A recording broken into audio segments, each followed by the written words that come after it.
Presentamos a continuación la segunda parte del vídeo 50 agresiones del mundo anglo contra los países hispanos, en el que listamos las agresiones sufridas por nuestras sociedades desde la explosión en 20 pequeños y débiles países. En la primera parte de este vídeo explicamos brevemente las agresiones sucedidas durante el siglo XIX y a continuación comentaremos las sufridas en el siglo XX. Con la descripción de estas agresiones queremos llamar la atención del espectador e idealmente de miembros de nuestras élites rectoras para que tomemos conciencia del curso de acción a lo largo del tiempo que evidencia un carácter, una personalidad del mundo anglosajón. Ese carácter augura idénticos comportamientos en el futuro. Otras naciones han sido capaces, como sociedades, de interiorizar una lectura correcta de su historia más triste. Quizá los ejemplos más conocidos sean los del llamado siglo de la humillación de China y la violación de Rusia tras la caída del muro. El mundo hispano tiene pendiente ese gran proceso de interiorización de la verdad histórica y de los porqués de su caída en desgracia. Desde este canal queremos poner nuestro granito de arena para favorecer que, más allá de pequeños círculos intelectuales, el conjunto de nuestra sociedad haga la lectura veraz de nuestra historia, única lectura posible que puede catapultarnos a un futuro significativamente mejor. Agresión número 22. En diciembre de 1902 se produjo el bloqueo internacional de Venezuela. 20 buques de Inglaterra, aliada con otras naciones europeas, bloquearon conjuntamente la salida al mar de Venezuela como mecanismo de presión para que el gobierno de Cipriano Castro pagara la deuda externa que contrajeron gobiernos anteriores. Días después, atacaron el puerto de La Guaira. Británicos y alemanes desembarcaron tropas en los muelles, de los cuales se apoderaron, mientras que la débil y pequeña marina venezolana apenas pudo oponerse. Fue un ejemplo de la llamada diplomacia de los cañoneros. 23. En 1903, Estados Unidos instiga y logra la secesión de Panamá de Colombia, para así crear un pequeño país títere al que poder controlar a su antojo, y de esa forma gobernar la que sería la infraestructura más importante para el comercio mundial, el Canal de Panamá. Estados Unidos llevaba décadas ejerciendo gran influencia en la zona tras la firma del Tratado Mallarino-Big Black, pero quería más. La jugada de Estados Unidos fue tan impúdica que pocos días después de la secesión se firmó el Tratado High-Bunó-Varilla, por el que Estados Unidos se hacía con la propiedad a perpetuidad de una franja de 3 kilómetros de ancho por la ruta en que se construiría el canal, así como con varias islas.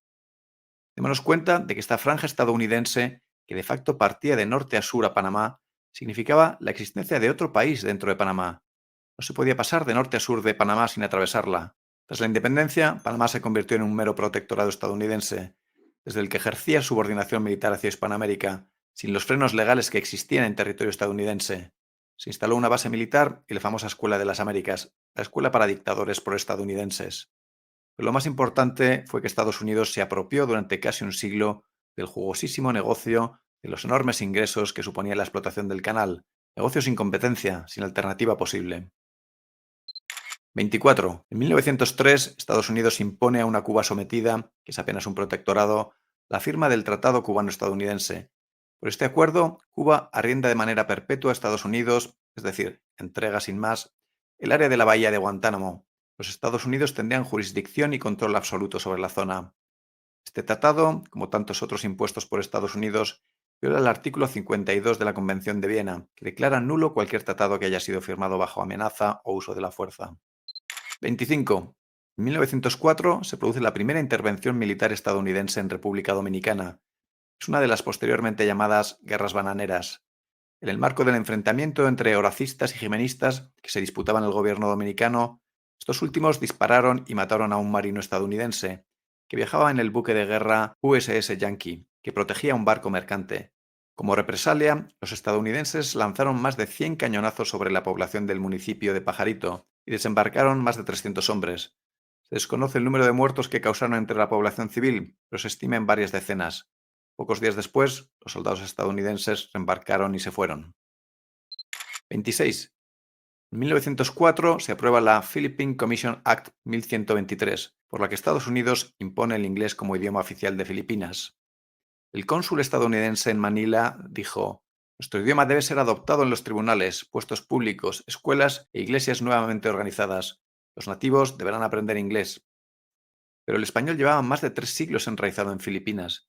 Se había producido un acercamiento fonético, una hibridación con el tagalo, mientras que la fonética del inglés le resultaba totalmente ajena. Costó muchas décadas de ingeniería social el imponer el inglés a la ciudadanía filipina.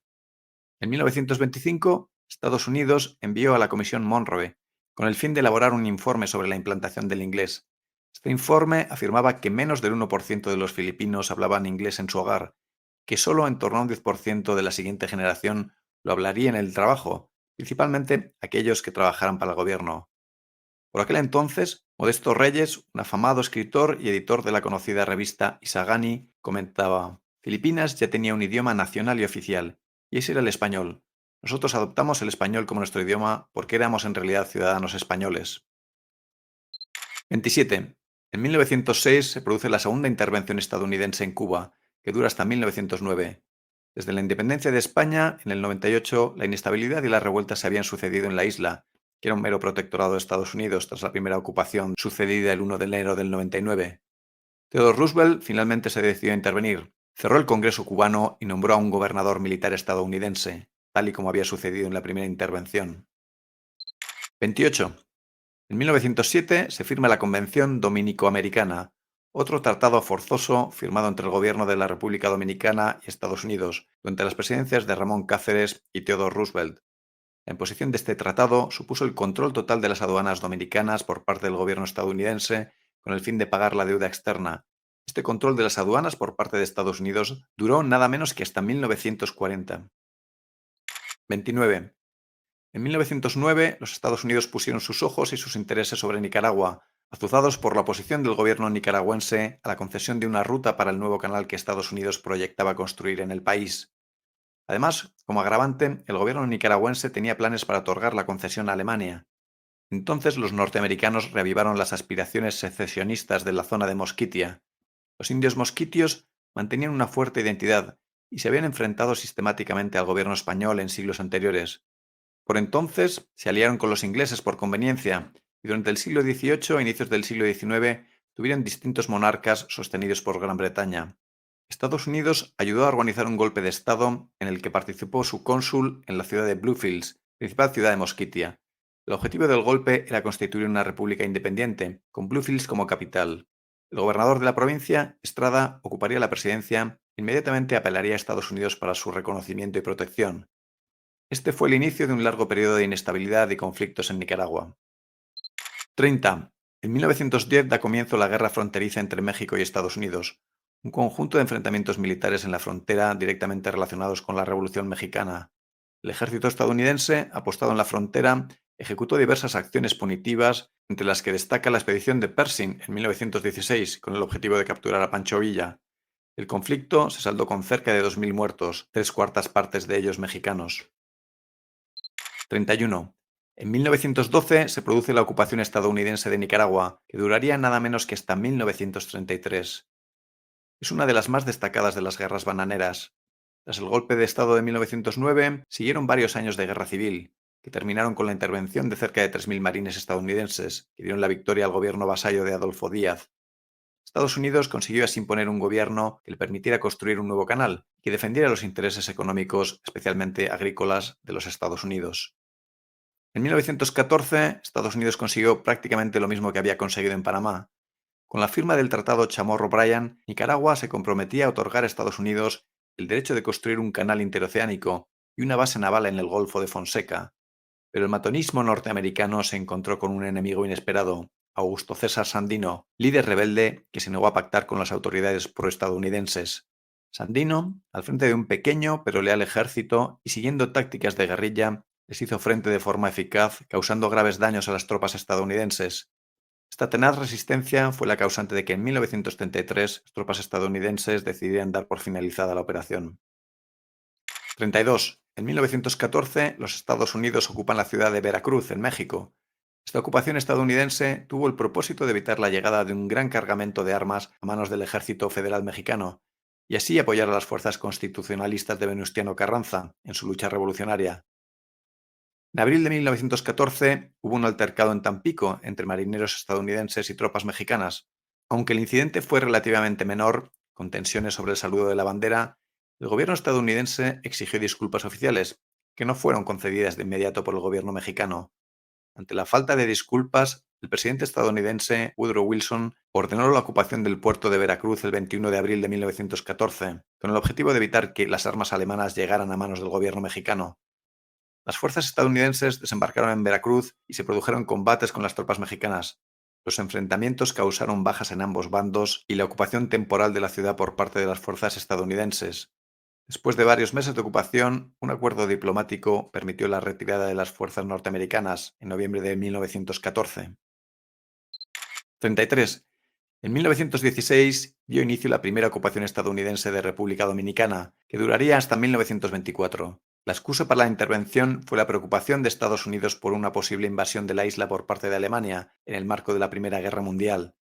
Estados Unidos invadió la isla con miles de marines que a sangre y fuego consiguieron tomar el control después de 2 meses de desiguales batallas.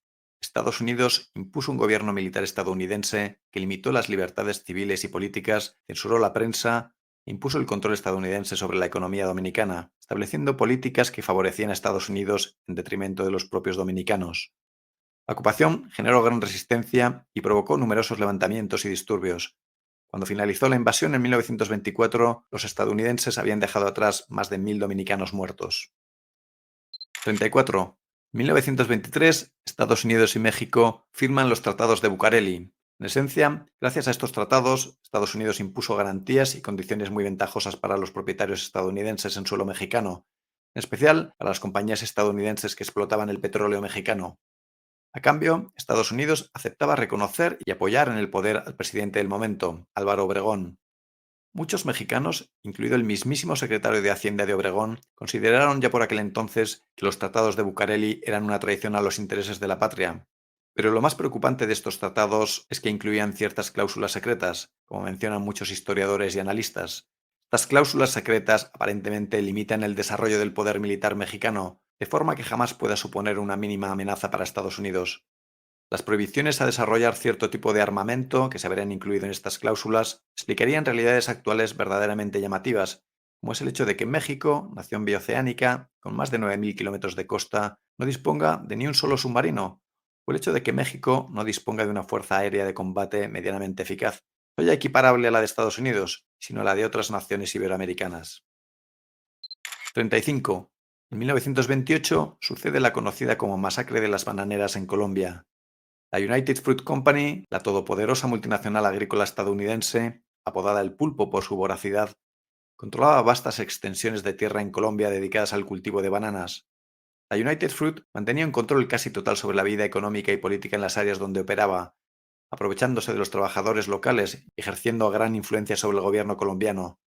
En 1928, los trabajadores de las plantaciones de banano, que estaban sometidos a condiciones laborales extremadamente precarias y a bajos salarios, decidieron protestar, exigiendo mejores condiciones de trabajo y salarios justos. La respuesta de la United Fruit fue brutal. La empresa contó con el respaldo del gobierno colombiano, al que se presionaba desde Estados Unidos con la llegada de marines y barcos de guerra. El enfrentamiento entre la United Fruit y el ejército colombiano por un lado y los trabajadores por otro dejó cerca de 2000 muertos. Este suceso recuerda enormemente al conocido como el Año de los Tiros en Huelva, España, acaecido en 1888, cuando el propio ejército español, instigado por el gobierno británico y por la familia Rothschild, propietaria de las minas de Río Tinto, reprimió con extrema dureza a los trabajadores de estas minas, que pedían una razonable mejora de sus condiciones. En este caso, los muertos ascendieron a más de 200, incluidos mujeres y niños, que participaban en una manifestación por la mejora de sus condiciones de vida. 36. En la década de 1930, Estados Unidos, con el objetivo de reducir la natalidad en Puerto Rico, inicia una campaña eugenésica de esterilizaciones forzadas sobre las mujeres puertorriqueñas. Los médicos presentaban la esterilización como el único método anticonceptivo que obligaban a las mujeres a tomar decisiones apresuradas con engaños y desinformación. Para 1947, el 16% de las mujeres puertorriqueñas habían sido esterilizadas. 37. En 1954 se produjo el golpe de Estado que derrocó a Jacobo Arbenz como presidente de Guatemala. Arbenz había sido elegido presidente 3 años antes y había comenzado a implementar reformas agrarias para reducir los abusos económicos. En 1952 se aprobó la Ley de Reforma Agraria. De nuevo, la todopoderosa United Fruit Company, que controlaba grandes extensiones de tierra en Guatemala, sintió que su posición de absoluto privilegio se debilitaba y maniobró en la sombra. En 1954, la CIA implementó la operación PB Success, operación encubierta destinada a derrocar a Arbenz. Fuerzas respaldadas por la CIA llegaron incluso a lanzar una invasión desde Honduras. Ante la amenaza de un enfrentamiento militar sangriento, el presidente Arbenz renunció y se exilió. Los enfrentamientos causaron más de 100 muertos. Después del golpe de Estado, se estableció un gobierno vasallo a Estados Unidos.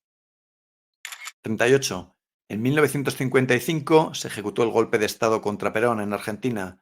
Perón había llevado al país a un desarrollo industrial y tecnológico muy destacado, había reducido la deuda externa y era un referente de poder económico y soberanía para el mundo hispano. La narrativa histórica más superficial explica el golpe como una sublevación militar autodenominada Revolución Libertadora, liderada por altos mandos de la Marina. Estos altos mandos sobrepasaron cualquier límite moral al ejecutar uno de los actos más ignominiosos de aquellas décadas, como fue el sorpresivo bombardeo de la Plaza de Mayo en el que murieron más de 300 civiles completamente inocentes. Repugna que a semejantes actos se les denomine Revolución Libertadora, pero al espectador sagaz ese toque propagandístico le sugerirá cuál fue el origen del golpe contra Perón. Hoy día es conocido que los barcos de la Marina Argentina, desde los que se iniciaron los bombardeos sobre objetivos civiles, habían sido secretamente reabastecidos por buques ingleses. Todo el golpe contra Perón apesta a operación de servicios secretos británicos. Pocos años después, Perón diría: el Imperio Británico celebró mi caída como una victoria típicamente inglesa. Ante una Cámara de los Comunes delirante de entusiasmo, Winston Churchill desencadenó todos los fuegos de artificio de su pirotecnia verbal. Señaló que mi derrota era para el Imperio un hecho tan importante como la Segunda Guerra Mundial y que no se me daría tregua ni cuartel hasta el final de mis días.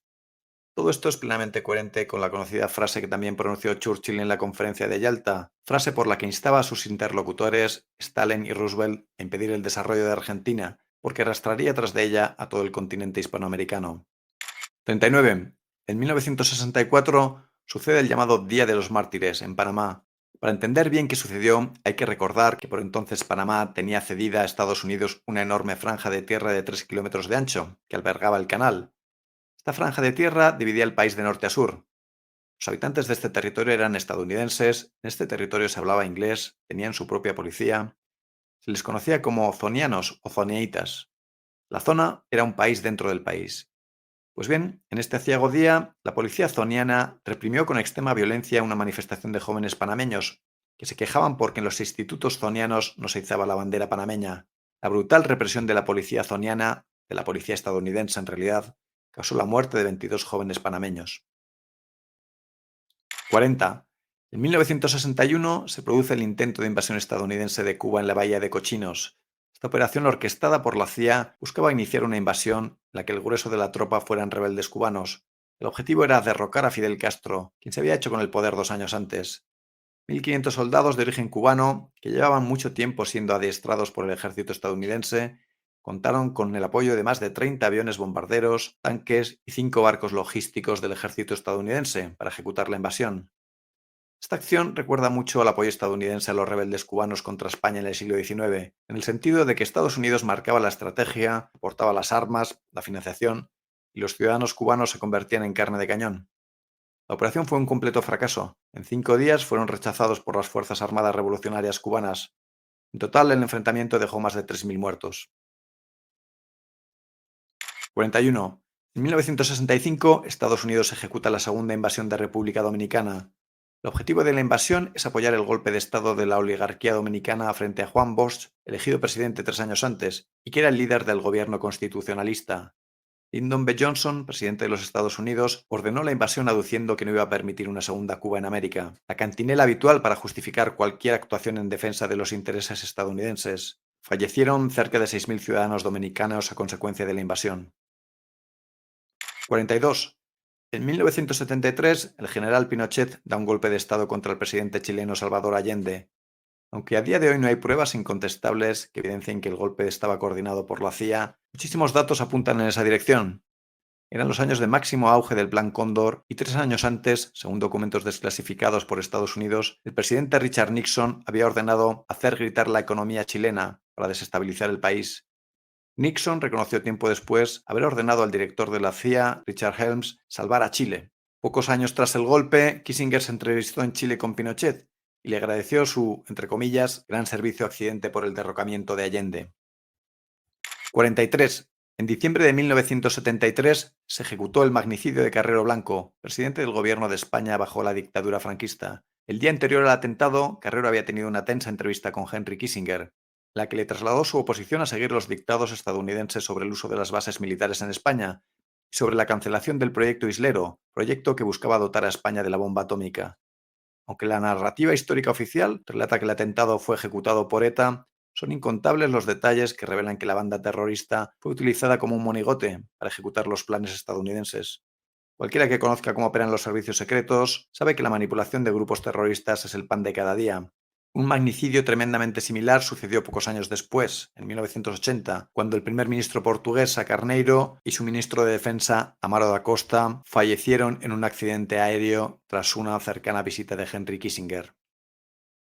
44. En 1976 se produce el golpe de Estado contra María Estela Martínez de Perón, que había sido elegida vicepresidenta junto a su marido, Juan Domingo Perón, y que asumió la presidencia en el 74, a la muerte de este. Aunque el golpe de Estado es ejecutado por la Junta Militar Argentina, en su origen está la larga mano de los intereses británicos, y en especial de los agentes pro-británicos de la élite argentina. Más allá de la violencia y de las muertes que causó la dictadura, la muy nefasta consecuencia a largo plazo que trajo este golpe de Estado fue la imposición de una deuda externa fraudulenta e impagable de más de 40.000 millones de dólares que ha subordinado y asfixiado a la Argentina desde entonces. Este es seguramente uno de los casos más evidentes y traumáticos de guerra económica infligida desde el mundo anglo contra la hispanidad en las últimas décadas. 45. En 1981 se ejecutó el atentado y magnicidio contra Jaime Roldós, presidente de Ecuador, en el que también murió su esposa, otros miembros del gobierno y toda la tripulación del avión en el que viajaban. Roldós era un joven abogado que había despertado grandes esperanzas entre la ciudadanía ecuatoriana. Roldós tenía previsto aprobar una nueva ley de hidrocarburos, dado que solo 3 de cada 100 dólares obtenidos por la extracción de petróleo ecuatoriano revertían hacia sus ciudadanos. Esta ley atacaba directamente los intereses de Texaco y Chevron, las petroleras de los Rockefeller. John Perkins, consultor de la CIA enviado para presionar a Roldós con el fin de que cediera a los intereses estadounidenses, revela en su imprescindible libro Confesiones de un gángster económico que sin duda la CIA estuvo detrás de la liquidación de Roldós. Lo hemos explicado en detalle en uno de los mini documentales de este canal. 46. En junio de 1981 se produjo el atentado contra el general Rafael Hoyos Rubio, que viajaba en helicóptero y que murió junto a otros 9 militares. Rafael Hoyos era el comandante en jefe del ejército de Perú, es decir, su máxima autoridad militar. Fue eliminado por oponerse al famoso Plan Cóndor, el operativo ilegal y clandestino que fomentaba el terrorismo de Estado con la colaboración de militares y aparatos oficiales de los países hispanoamericanos para aniquilar a los movimientos de izquierda, en realidad para aniquilar los movimientos en contra de los intereses estadounidenses. 47. En julio de 1981, apenas 2 meses después del atentado contra Roldós, se produjo el atentado y magnicidio contra Omar Torrijos, presidente de Panamá. Torrijos se había convertido en un líder carismático del mundo hispano, al conseguir la devolución del canal para Panamá tras arduas negociaciones. Pero no solo eso. Torrijos quería construir otro canal con mayores capacidades, dejando fuera a Estados Unidos, con el apoyo de Japón. Además, Torrijos quería expulsar de Panamá las bases estadounidenses y en especial la lúgubre Escuela de las Américas, la escuela de formación de dictadores proestadounidenses para toda Iberoamérica. Esto era más de lo que Estados Unidos podía tolerar. De nuevo, John Perkins fue enviado como mensajero de la CIA para presionar a Torrijos, pero Torrijos rechazó corromperse. Perkins confirma que su muerte fue obra de chacales de la CIA, que introdujeron una bomba en el avión, oculta en una grabadora. Graham Greene, famoso novelista inglés estrechamente vinculado a los servicios secretos británicos, también asegura que se trató de un atentado.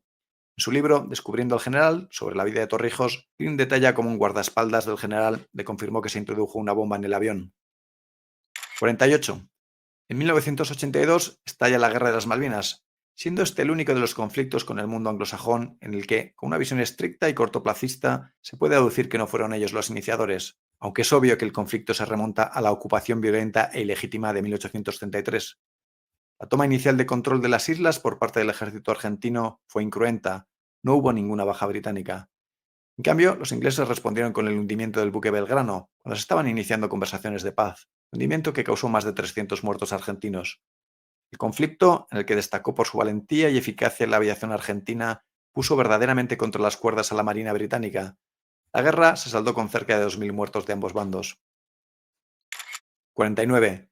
En 1989 se produjo la última de las grandes guerras del mundo anglo contra uno de los países hispanos, la invasión de Panamá, sorprendentemente ignorada por la hispanidad e increíblemente borrada de la memoria colectiva por los propios panameños. Se trató de una agresión salvaje y sangrienta que causó en torno a 6.000 muertos. Esta agresión resulta absolutamente vergonzosa y despreciable cuando se tiene en cuenta que el agresor es un país 100 veces más grande que el agredido. El agresor contaba con un ejército 200 veces superior al del país agredido, sobre todo porque la excusa para derramar tanta sangre era ridícula. De poner a Eduardo Noriega, de poner a su propio títere, de poner al mayordomo que los propios Estados Unidos habían aupado al poder en Panamá tras liquidar a Torrijos. Noriega se había rebelado y se negaba a seguir a pie juntillas sus indicaciones, sus instrucciones. 6.000 muertos fue el precio por capturar y encarcelar a una persona.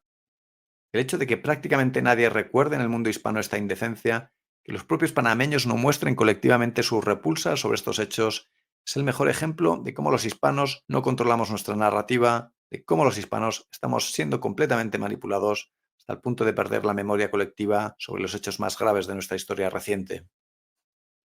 Por último, y aunque a algunos de nuestros espectadores les pueda parecer que no tiene la entidad suficiente en comparación con otras agresiones mencionadas, queremos citar como la última agresión infligida por el mundo anglosajón el acoso al coronel Pedro Baños, que tuvo como resultado la cancelación de su nombramiento ya acordado con el presidente del Gobierno de España, como director del Centro de Seguridad Nacional. Mencionamos esta agresión porque es plenamente actual, porque está totalmente probada, sobre todo porque nos demuestra que hoy día, ahora mismo, el mundo anglosajón, en un entorno de supuesta paz y amistad, ha colonizado, se ha infiltrado en nuestras más altas instituciones, en las instituciones que dirigen nuestra estrategia nacional, y actúa utilizando métodos subversivos, inmorales, indignos y oscuros para que miembros relevantes de nuestras sociedades traicionen nuestros intereses, traicionen a sus conciudadanos. Como dijo el diputado británico Chris Williamson en una carta abierta dirigida al presidente del gobierno español Pedro Sánchez, se trata de una injerencia inaceptable en la soberanía de España y un escándalo que debería ser investigado a fondo. A la luz de este listado de agresiones, y en especial de esta última, se vienen a la cabeza algunas reflexiones. La primera es constatar la extrema, brutal diferencia que tiene que haber entre la arquitectura institucional real de un país como Gran Bretaña y la arquitectura institucional de un país como España o como los países hispanos, para que incontables personas e instituciones del país anglosajón normalicen e industrialicen en un entorno de aparente paz el sometimiento a otras naciones, a través de lo que podríamos llamar guerra de baja intensidad, de esas estrategias típicas de los servicios secretos que van desde el soborno a las operaciones psicológicas de comunicación, desde la infiltración a la manipulación de grupos terroristas. Hace unos meses tuvo cierto eco el artículo de un periodista que recordaba que desde 1945 Gran Bretaña ha dado al menos 42 golpes de Estado en otras naciones. Pensemos en cuántas decenas de miles de personas sin escrúpulos, plenamente ensoberbecidas de la superioridad moral de Gran Bretaña, trabajaron y trabajan hoy día en incontables instituciones británicas con este fin. Personas que prepararon y que sin duda siguen preparando hoy día este tipo de acciones perniciosas. Pensemos en cuántas personas se levantan cada mañana en Gran Bretaña, Estados Unidos, pensando en cómo infiltrar, cómo engañar, cómo subvertir, cómo sobornar para someter a otros países a sus intereses. La segunda reflexión es sobre cuál es el destino que podemos esperar los países hispanos si no somos capaces de oponer resistencia en este ámbito. Si por escrúpulos, desidia, desorganización, el mundo hispano no juega fuerte, aunque sea desde un punto de vista defensivo, para luchar por sus intereses. Sin duda, hay muchísimo que cambiar, el camino es largo, pero todo empieza con ese primer paso de tomar conciencia de lo doloroso de nuestra situación y de la necesidad de revertirla, cueste lo que cueste.